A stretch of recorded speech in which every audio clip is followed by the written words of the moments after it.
In today's video, I'm going to teach you how to multiply numbers in Excel. By the end, you'll know the quickest, most reliable way to multiply a list of values using Excel's built-in function, and you'll understand exactly what's happening behind the scenes, so your results are accurate every time. Start by deciding where you want the result to appear. Click that destination cell so it's active. Now type the formula equals product, then an open parenthesis. It should look like this as you type product. Next, highlight the numbers you want to multiply. If your values are in a continuous block, click and drag across the cells to select them as a range. You'll see something like A2, A10 appear inside the parentheses. If your numbers are in different places, you can select one group, then type a comma, and select another. You can also hold the Control key while clicking individual cells to include them. When you've got everything you need inside the parentheses, type a closing parenthesis to finish the formula. What this function does is multiply every numeric value you referenced, all at once. It's especially useful for long lists because you don't have to enter multiple multiplication signs.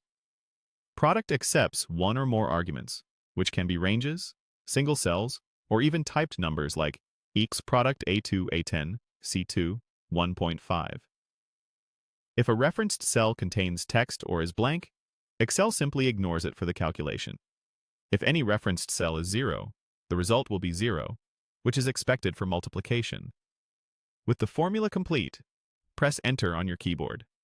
Instantly, Excel calculates the product of all the values you highlighted and displays the result in the cell you selected. If the number looks very large or shows in scientific notation, that's normal for big results. You can widen the column if you want to see the full value.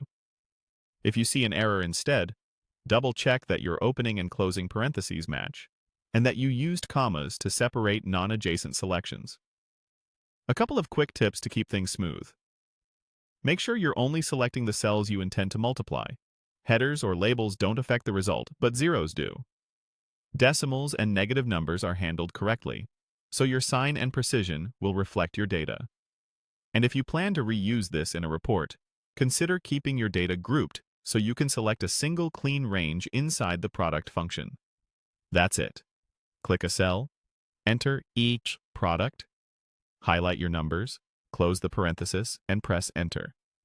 You've just multiplied your values the smart way in Excel.